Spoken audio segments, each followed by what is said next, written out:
দুর্ঘটনায় ডাম্পারের ভেতরেই আটকে চালক ১.৫ ঘন্টা পর উদ্ধার। পথ দুর্ঘটনায় দীর্ঘক্ষণ পর চালককে উদ্ধার করা গিয়েছে, বেঁচেও গিয়েছেন তিনি। কিন্তু গোটা পরিস্থিতি শুনলে আটকে উঠবেন অনেকেই।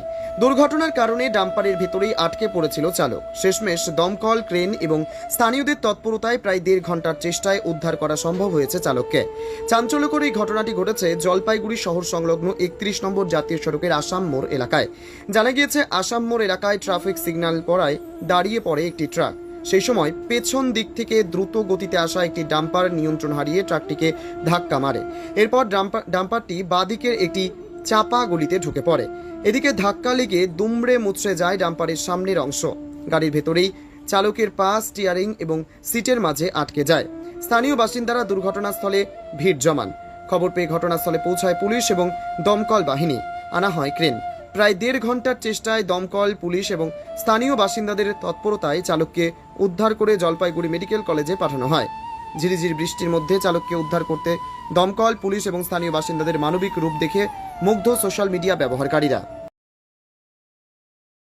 খবরটা পেলেন এবং কি হলো বলুন তো ঘটনাটা অ্যাকচুয়ালি? অ্যাক্সিডেন্ট খবরটা পেলাম আমরা এই ১.৫ ঘন্টা আগেই। আচ্ছা, তো আপনার এখানে সিগনালে একটা গাড়ি দাঁড়িয়েছিল।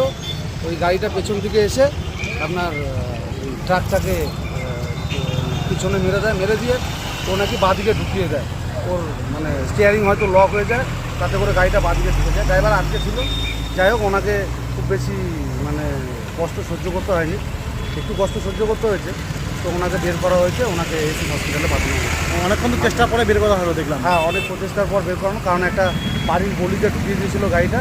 কারণ ওখানে তো আর ট্রেন আর হাইড্রা পৌঁছানো সম্ভব হচ্ছিল না।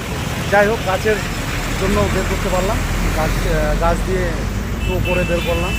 তো যাই হোক, আশা করি ড্রাইভার সুস্থ হয়ে যাবে। এখন কি যানজট রয়েছে না? এখন যতটুকু যানজট আছে চেষ্টা করছি আমরা তাড়াতাড়ি ক্লিয়ার করে দেওয়ার। কোথায় ঘটনাটা? এই ঘটনাটা আসাম মোড়।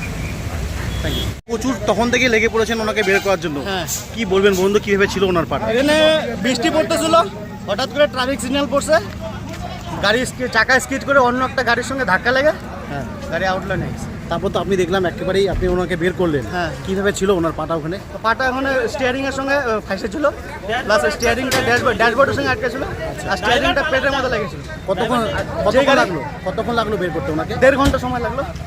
ফায়ার ব্রিগেড আসছে, পুলিশ আসছে, ১.৫ ঘন্টা পর ওকে বের করা হলো। কেমন আছে উনি? এখন বর্তমানে ওর শরীরে অন্য জায়গায় চোট বোঝা যাচ্ছে না, শুধু পাটা ইনজোর হয়েছে, ওটাই বোঝা যাচ্ছে। কোথায় বাড়ি কিছু জানা গেছে ওনার? বাড়ি হলো বটতলা।